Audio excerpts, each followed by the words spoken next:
안녕하세요. 저는 한결국어학원에서 성독고 내신을 맡게 된 강선민이라고 합니다.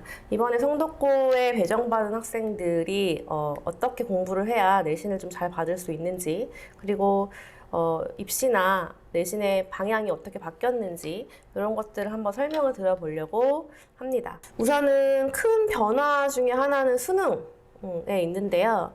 지금 현재 고1 학생들이 보게 될 수능 국어 시험 같은 경우에는 지금 기존과는 가장 큰 차이점은 선택 과목이 없어졌다는 데 있습니다. 그래서 지금 현재는 공통 과목으로 문학과 독서가 들어가 있고 선택 과목으로 화법과 작문 아니면 언어와 매체를 둘 중에 하나 선택을 해서 시험을 보게 되어 있는데 그것을 다시 공통 과목으로 하나로 다 묶었어요.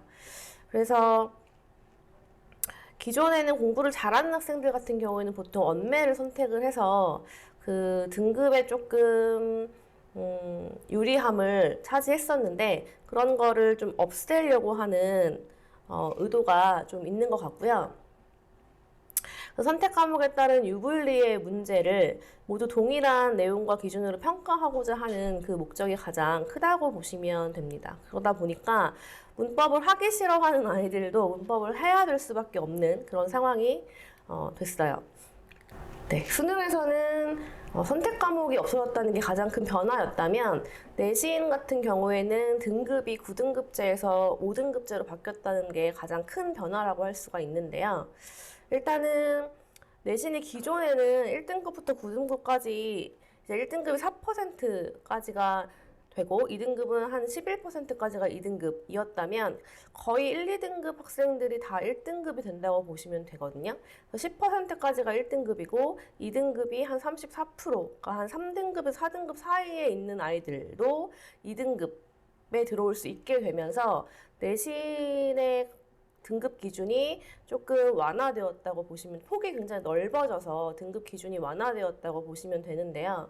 그러다 보니까 내신에서의 변별력을 확보하는 것을 어떻게 할 것인지가 좀 문제가 될 수 있고요.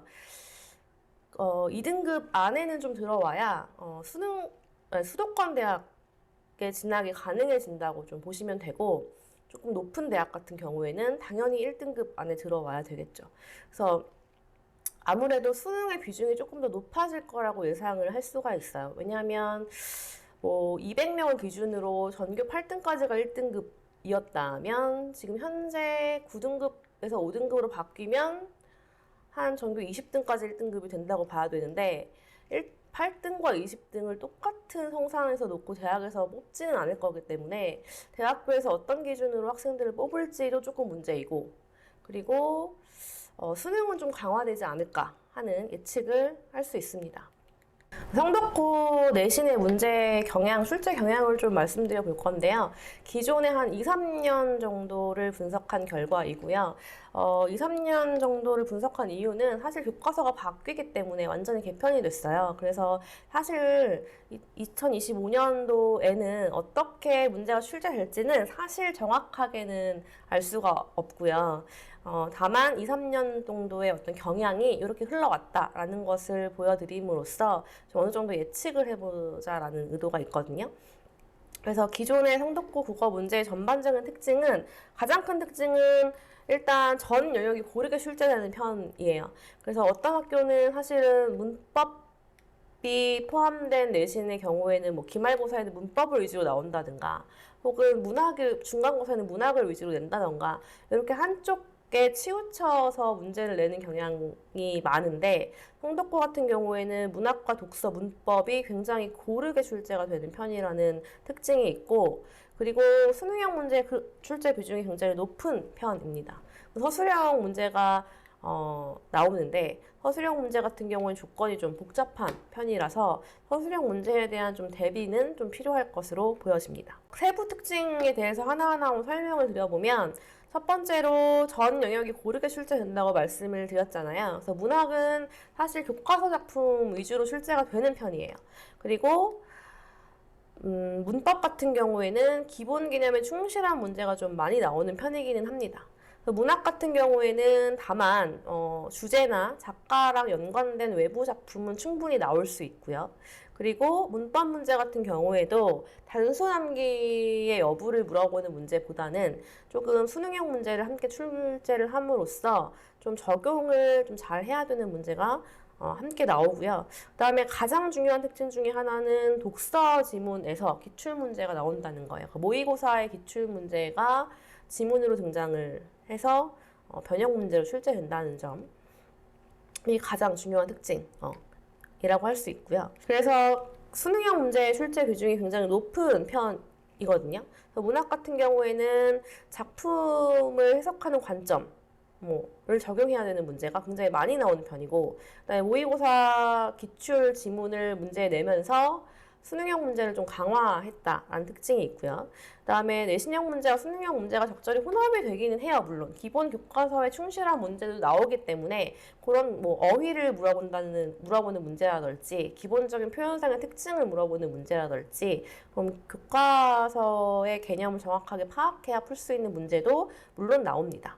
그래서 수능형 문제가 어떤 식으로 출제되는지 한번 예시를 보여드려 본 건데, 작품을 감상하는 관점을 해당 교과 작품에 적용해 보라는 문제고요. 대표적인 수능형 문제라고 할 수 있고, 그리고 본문 작품과 외부 작품을 이렇게 비교하는 문제가 나오기도 하거든요. 이 정도의 외부 작품은 나온다고 볼 수 있고, 대표적인 전형적인 수능 문제에 해당하죠. 문법 같은 경우에는 기본 개념에 충실한 문법 문제가 나오기도 하고요. 이런 식으로 수능형 문법 문제가 나오기도 합니다. 그래서 단순하게 좀 암기를 해서 적절한 걸 골라야 되는 문제에 해당한다면 이거 같은 경우에는 개념을 좀 적용해야 되는 문제에 해당한다고 볼 수 있어요. 다음에 지금 보여드리는 해당 문제는 지문을 제가 뽑아온 건데 학력평가 기출 지문이 나오는 거거든요. 그래서 이렇게 지문 자체에 모의고사 지문이 등장을 하고 변형 문제가 수능형 형식으로 나오고 있습니다. 서술형 문제 같은 경우에는 비중이 한 4문제에서 5문제 정도예요. 기본적으로 한 27문제, 28문제 정도가 나온다고 보시면 되는데 그 중에 한 4, 5문제 정도가 나와요. 그래서 문장을 아주 길게 쓰게 나오진 않지만 대신 조건을 굉장히 복잡하게 제시한다는 특징이 있어요. 그래서 아이들이 느끼기엔 좀 어려울 수 있거든요. 정확하게 그 조건을 만족하는 답안을 써야 되기 때문에. 예시를 한번 보여드려보면 이런 식이에요. 굉장히 길죠. 그래서 한 문제에 2가지의 문제가 들어가 있다고 보시면 되고 조건도 굉장히 까다로운 편이에요. 조건이 지금 3가지가 나오고 있는데 좀 복잡하죠. 읽을 거리가 많고 조건이 복잡하고 그래서 시간 배분을 하는 거에 좀 신경을 많이 써야 되는, 시간이 없어서 서술형을 못 풀었어요. 이런 애들이 굉장히 많을 수 있거든요. 그걸 좀 조심해야 되는 경우에 해당하고요. 자, 이제는 그러면 이런 내신을 어떻게 그러면 학원에서 대비를 할 것인지에 대해서 말씀을 한번 드려보려고 하는데, 우선 무엇보다 중요한 건 해당 시험 범위에 나오는 교과 내용을 정확하게 학습하는 게 무엇보다 중요하겠죠. 그래서 교과 내용을 학습을 하고요. 그 다음에 기본 문제를 풀어내는 작업이 당연히 들어갑니다. 자습서를 기반으로 해서 출판사 문제를 풀리게 되는데요. 뿐만 아니라 사실 이번에는 교과서가 바뀌기 때문에 사실은 문제의 수가 그렇게 많이 확보가 되어 있지는 않을 거예요, 시중에. 그래서 자체 교재를 만들어서 아이들이 문제를 좀 충분히 풀 수 있도록 학원에서 지금 대비를 하고 있거든요. 그래서 심화 문제도 학원 자체 교재로 충분히 풀릴 예정이고요. 그 다음에 당연히 마지막 총정리, 그 다음에 기출문제 풀이를 하게 되는데 사실은 교과서가 완전히 막 개편되기 때문에 기존 기출문제가 의미가 거의 없을 거예요. 그래서 예상 문제 정도를 뽑아서 그냥 기존의 학교 시험 내신 경향을 반영한 그런 예상 문제를 풀게 될 것 같습니다. 그래서 첫 번째 일단 교과 내용 학습은 어떻게 진행이 되느냐, 지문 분석을 일단 열심히 꼼꼼하게 하는 게 관건이고요. 학교에서 아마 프린트나 필기 이런 것들이 있을 거예요. 그것들을 반영한 내용 학습을 하게 됩니다. 아이들한테 필기한 내용을 거둘 거고 프린트도 몇 시간 거둘 거거든요. 그래서 학교에서 어떤 내용을 중심으로 공부를 했는지를 반영한 그런 교과 내용 학습을 하게 되고요. 당연히 기본 개념을 숙지했는지의 확인이 필요한 경우에는 테스트도 실시를 하게 됩니다. 자습서와 출판사 뭐 이런 기본적인 기본서를 통해서 문제를 풀고요. 요 문제풀이를 하는 이유는 교과의 핵심적인 내용을 얼마큼 파악하고 있는지 여부를 확인하기 위함이에요. 그래서 사실 시험을 잘 보고 못 보는 건 틀릴 문제가 아닌 맞출 문제를 다 일단 맞추고 봐야 되거든요. 틀리면 안 되는 문제를 틀려서는 고득점이 나오지 않기 때문에 가장 기본적으로 누구나 맞출 수 있는 문제는 맞춰야 되는 거겠죠. 그래서 기본 문제에 대한 대비를 할 수 있는 그런 학습 과정이라고 보시면 되고, 그 기출문제를 베이스로 해서 심화 문제 풀이를 하게 되는데 수능형 문제가 아무래도 많이 나오는 경향을 가지고 있어요. 이 경향은 아마 계속 유지가 될 것으로 보이기 때문에 외부 지문이 나올 수도 있고 혹은 수능형 문제에 좀 익숙해져야 되기 때문에 그럼 심화 문제를 아까 말씀드렸지만 뭐 학원 자체 교재를 통해서 풀게 될 거고요. 직보 총정리 단계에서는 전체적으로 중요한 내용을 다시 한번 정리하고 예상 문제를 풀겠죠. 그래서 기본 개념을 다시 한번 다져보고 그런 기출 문제나 예상 문제를 통해서 실전을 대비하는 것으로 내신이 마무리가 되는데요. 내신 대비의 특징을 좀 말씀을 드려볼게요. 일반적인 과정에 대해서 앞서서 말씀을 드렸다면 저랑 내신 대비하는 학생들이 어떻게 내신 대비를 하는지를 좀 보시면 일단 과제는 한 번에 하면 안 돼요. 그래서 아이들이 보통 학원 오는 날이 뭐 일요일이라고 가정하면 뭐 일요일 오전에 뭐 아침에 일찍 일어나서 숙제를 한꺼번에 한다든가 아니면 토요일 전날에 숙제를 한꺼번에 한다거나 하는데 사실 국어는 더 이상 그렇게 하기에는 범위가 너무 많고 그다음에 더 이상 어떤 그런 벼락치기로는 당연히 학습이 되지가 않거든요. 수능형 문제가 많이 나온다는 건 사실은 수능의 어떤 감각을 키워나가는 것도 굉장히 중요한데 그 감각을 키우는 건 사실 꾸준함에서 오는 것이라고 생각하기 때문에 과제를 조금 매일 나눠서 할 수 있도록 제시를 하게 될 거고 누적 학습을 시킬 거예요. 누적 학습이라고 하는 건 전 시간에 배웠던, 저저번 시간에 배웠던 것도 한 번 더 잊어버리지 않게 문제를 다시 한번 풀게 하는 거고, 그 다음에 심화 문제의 채점은 제가 직접 합니다. 아이들한테 답안지를 미리 제공하지 않아요. 그래서 개별 학생들마다 어떠한 단점을 가지고 있는지를 최대한 직접 파악해서 아이들에게 개별적으로 좀 단점을 보완할 수 있는 수업을 하려고 하는 차원이고요. 그래서 특징을 다시 한번 말씀을 드려보면 일단 시험 범위가 굉장히 많습니다. 엄청 시험 범위가 한 중학교 때 비해서 한 2.5배 정도 늘어난다고 보시면 되거든요. 체감은 굉장히 더 많이 늘어날 거예요. 오늘 배운 내용, 그러니까 이번 시간에 배운 내용뿐만이 아니라 저번 시간에 배운 내용, 저저번 시간에 배운 내용도 잊어버리지 않도록 하기 위해서는 문제를 계속 반복적으로 풀어야 하는 필요가 있기 때문에 누적 학습을 통해서 장기적으로 기억을 할 수 있도록 하고 있고요. 그리고 매일 과제 해설지는 따로 제공하지 않고 있어요. 물론 이제 나중에 다 풀고 틀린 것까지 확인이 된 후에는 나중에 제공을 하는데 해설지는 스스로 틀린 문제까지 고친 후에 나중에 제공을 하는데 이유는 사실은 답지를 보고 틀린 걸 확인하는 건 아이들의 사고를 좀 막고 계속 반복적으로 틀리게 하는 거라고 생각을 하거든요. 그리고 간혹 혹시 숙제 양이 좀 많아서 대충 숙제를 하는 것도 좀 방지를 하고자 여러 가지 의도로 매일 과제 같은 경우에는, 그러니까 심화 문제 같은 경우에는 채점을 제가 직접 하는 걸 원칙으로 하고 있어요.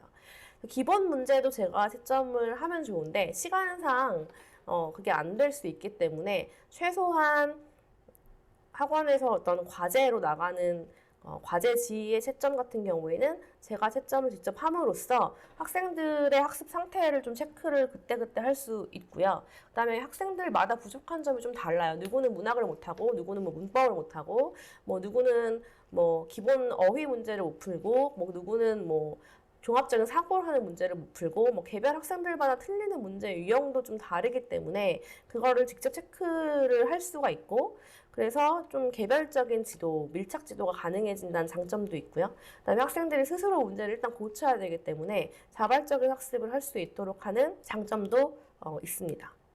전체 수업 구성은 3시간 수업 중에 한 90분 정도가 교과서 지문을 확인하는 그런 진도 수업이 될 것 같고요. 여기서는 학교 프린트나 혹은 학교의 어떤 필기나 혹은 외부 지문 같은 거, 나올 수 있는 예상 외부 지문 같은 것도 같이 학습을 하게 되고, 자, 나머지는 기본 문제를 풀고 채점 질문, 그다음에 심화 문제 과제 체크하면서 개별적으로 점검을 하는 이런 시간들로 수업이 이루어지게 될 것 같고요. 내신은 사실은 철저한 관리가 가장 중요한 핵심이라고 할 수 있거든요. 그래서 과제는 조금씩 매일 할 수 있도록 매일 과제 형식으로 나갈 것이고, 과제 점검은 굉장히 철저하게 할 예정이에요. 과제를 만약에 안 해오거나 하면 무슨 방법을 써서라도 과제를 할 수 있도록 남아서 하고 가는 것도 하나의 방법일 수 있고, 근데 이제 주말에 수업이 되면은 주말에 다른 학원 때문에 남지 못한다는 학생들이 꼭 존재하거든요. 그런 학생들 같은 경우에는 뭐 하루나 이틀 내로 숙제를 좀 제출하고 갈 수 있도록, 그래서 숙제는 굉장히 철저하게 점검을 하게 될 예정이고, 그럼에도 불구하고 뭔가 부족한 학생들이 있을 때에는 개별 클리닉을 아마 진행을 하게 될 거예요. 네, 여기까지 설명을 마치겠습니다. 감사합니다.